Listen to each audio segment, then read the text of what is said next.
But don't worry, y'all. Money in the Stank will be coming to your city August 29th. I'm sorry. I mean September the 6th. I'm sorry. I mean October 10th. So good luck on the money you already spent.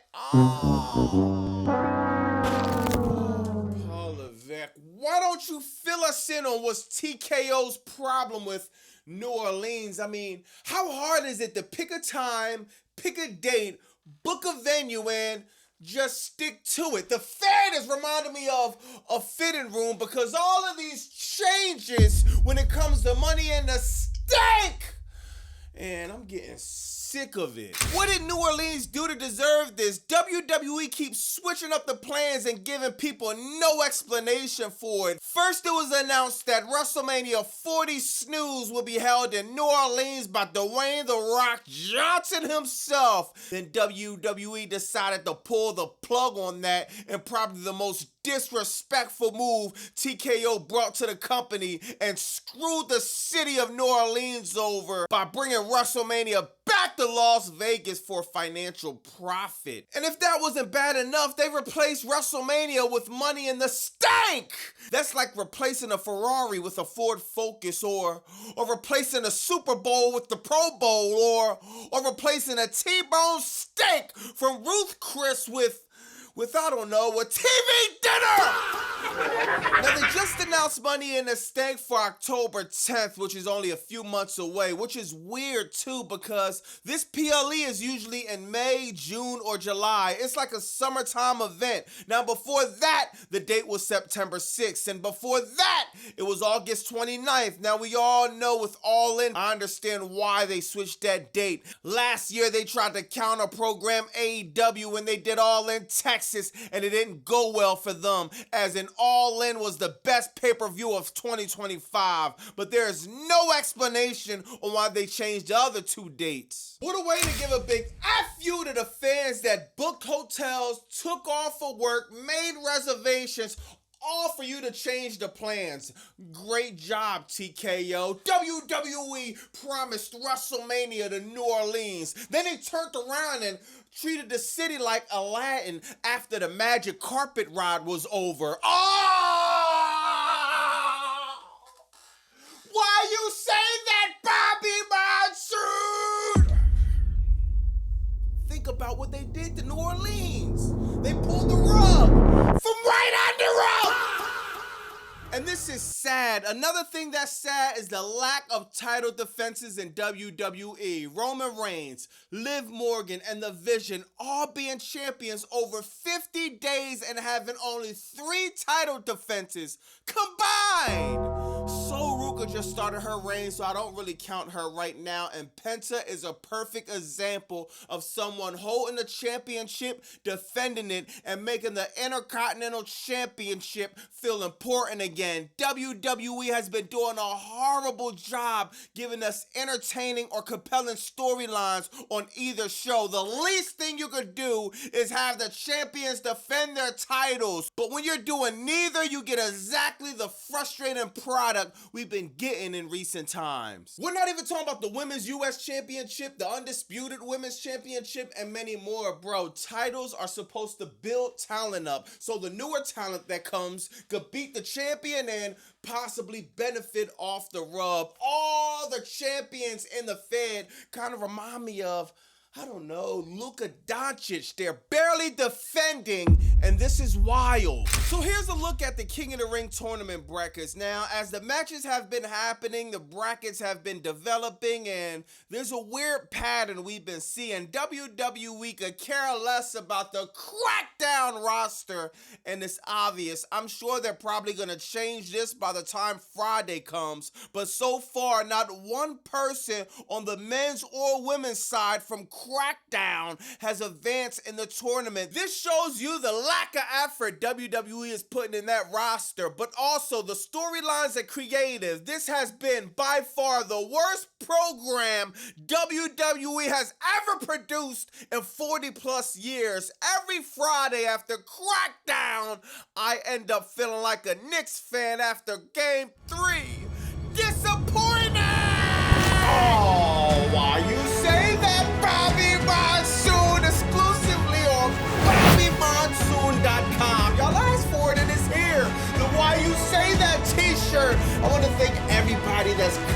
merch, that's liking, commenting, subscribing, hyping everybody in my lives multiple times in a week, all the people in the chat. I want to thank everybody, man. Y'all really helped the channel grow. Thank you from the bottom of my heart. BobbyMonsoon.com. And why you say that shirt now? Back to the content! Raw started off with Oba Femi coming out to, man, probably the best entrance he's had since he came on the Raw, came to the main roster, maybe in his whole career. Oba! In Italy, the silhouette, they had the silhouette in the crowd. Man, this was fire, bro. He came out, cut a fire promo. I said this on my live. Oba Femi has gotten to the main roster and he's been booked flawless. The job that he's been doing has been flawless. Now, the only thing I can say is they did 100,000 vignettes before he actually appeared. But when he appeared, man, oh yeah, and then a bunch of open challenges. But besides that, the feud with Brock Lesnar been fire. The promos he cut with Paul Heyman been fire. The promo he cut on Dominic Mysterio, fire, man. He's cutting a promo. Dominic Mysterio interrupts him. JD tries to come from behind, hit him with the chair. Oba no sells it. He starts beating everybody up, man. Fire first segment to start off Raw on Netflix. Now, like I said, a broke clock is right twice a day, right? So it's 52 weeks out of the year, right? WWE, once in a blue moon, has a mid-show. I'm not asking for a good show at this point. Can we at least get the mid for the Fed? They gave us a mid-show, okay? Now it's baby steps. Next is consistency. Can we just have a few mid-shows now? Can we not go mid, then straight back into the garbage can? Please. Fire segment to start off Raw, man. After that, you had the Fatal 4-Way match. Liv Morgan, Alexa Bliss, Chelsea Green, Becky Lynch. This was a fire Fatal 4-Way match. Well, I don't know if I could say fire, man. It was a cool Fatal 4-Way match, to be honest, man. Liv Morgan winds up winning. Why Liv Morgan's in the tournament? I have no idea. Why Liv Morgan is out the first round? I have no idea. This sucks Unless you're about to tell a story, Liv Morgan versus Raquel Rodriguez at the end for the finals. Raquel Rodriguez beat Liv Morgan, hold up the crown to be the queen of the ring, much deserved and overdue. I could be okay with that. I could get down with that.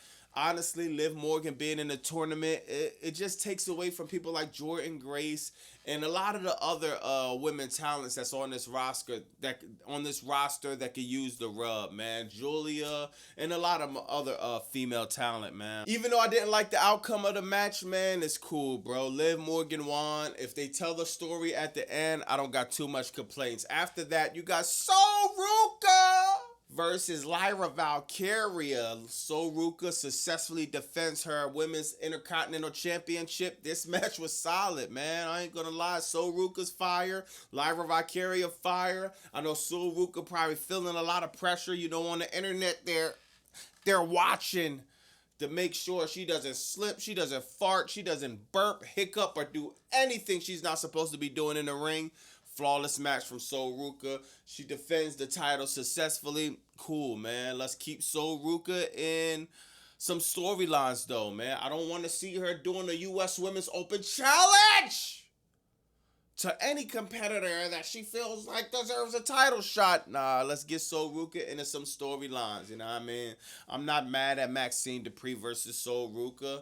Let's call Natty up. Where's Natty at? She's in the dungeon. Bring her back to Raw. Let's put her in the storyline with Soruka. Give Soruka kind of an uphill climb, you know what I mean? But we'll see how that goes. Next, you got LA Knight cutting a promo, man. Before he cut a promo, he had a little stumbling and bumbling situation. Kind of, man. He kind of played it off perfectly, to be honest, man. LA Knight, they threw the mic to LA Knight. He missed catching it, man, but he plays this off perfectly. He throws the mic back, act like it's the ball fault, then they throw it back perfectly. Perfection by LA Knight. This is why, I know it's a small detail, but this is why this dude is long overdue for a big main event spot, a main event match, a title shot, a Money in the Bank shot, something other than jobbing Paul Levesque. something other than being a jobber. LA Knight is way past due for that, man. He cuts a promo. Oh, it's just me. Oos comes out. And it seems like LA Knight is stuck in the hamster wheel of the bloodline. It's two people that he can't get out of beef with. The bloodline and the vision. The vision and the bloodline. The bloodline and the vision. The vision and the bloodline playing ping pong. Pinging LA Knight's career back and forth. Whatever, man. The end of the promo, it kind of sucked though, man. WWE writers are so trash. This is not a LA Knight fault. I'm pretty sure if you was collaborating with LA Knight, he would have said something more compelling than screw your family. It's just like, how does WWE create a write and screw your family, and that's supposed to get Jey Uso fired up for his match on... Give me a break, dog. He ends the promo telling Jey Uso screw his family, and I'm guessing Jey Uso and the Anoa'i family supposed to care about that. Whatever, man. Speaking of that family, they got Zilla Fatu was reportedly in the Performance Center. It's inevitable that Zilla Fatu will be signing with WWE. That is a fire decision, even though I would like him in AEW. For me personally, I can't get mad. I mean, it makes sense for him to go to WWE. Him and Jacob Fatu would be a fire team. Him joining the MFTs would be fire. Him joining the Bloodline would be fire. This is one of the hottest talents coming up on the indies. So either way, I think it's a good pickup. Next, you got the match of the night, man. Rey Mysterio versus Penta for the Intercontinental Championship. I said this before. I'll say it again. Penta has been defending the Intercontinental Championship tremendously. Penta has been putting the utmost respect and prestige back in the Intercontinental Championship division, man. Incredible match from these two. We both knew this match was going to be fire, man. Fire match from these two. The end of the match was the best, though, man. You got Ethan Page and Rusev coming out. Rusev is trying to disrespect Rey Mysterio and unmask him in front of everybody in Italy, man. Out of nowhere, Chad Gable comes right into the ring to save the day, man. Beats up Rusev, beats up Ethan Page. He sees Rey Mysterio mask falling on the ground. He picks it up, gives it right to him. Fire segment. This is how Chad Gable should be booked.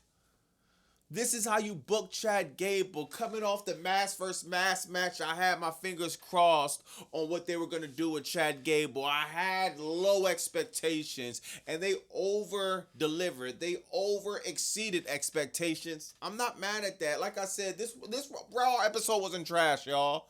It was mid, man. It was mid. You had a few storylines that was progressing. You had a few things that got me on the edge of my seat, believe it or not, man. Chad Gable is long overdue for a great push, man. Shout out to Chad Gable. I'm interested in seeing where they're going to go with that. Last but not least, you had Javon Evans in a surprising win in a fatal four-way match. Remember, I was telling y'all about the rumors, man. There was a rumor that they're going to have Seth Rollins with a King of the Ring. Then do Roman Reigns versus Seth Rollins at Summer Scam, the scam of the century. That's not going to happen now. Javon Evans, Mr. Bouncy, finally, man, gets put over in the King of the Ring. So now we got Javon Evans versus the winner of the Fatal 4-Way match at Crackdown. And it's a toss-up at this point. The only thing that's pretty predictable is Oba Femi seems like he's going to win the King of the Ring tournament. And, you know what I mean, who's going to get mad at that? It's Oba, you know what I mean? So, fire. Still fire for Javon Evans to win, man. You had Braun Breaker coming out, spearing Seth Rollins for the 148,000th time. Seth Rollins still beefing with the Vision. What can you say, man? Let me know in the comments what y'all think about that. Like I said, this Raw wasn't trash. It wasn't the worst Raw of the year. It was one of the better Raws of the year. I think my man Sir Smoke-A-Lot said that. So, yeah, man, one of the better Raws of the year, man. You see how far a little bit effort goes? We're not asking for perfection, Ballavec. The Chad Gable thing, great. You know what I mean? Some story in that.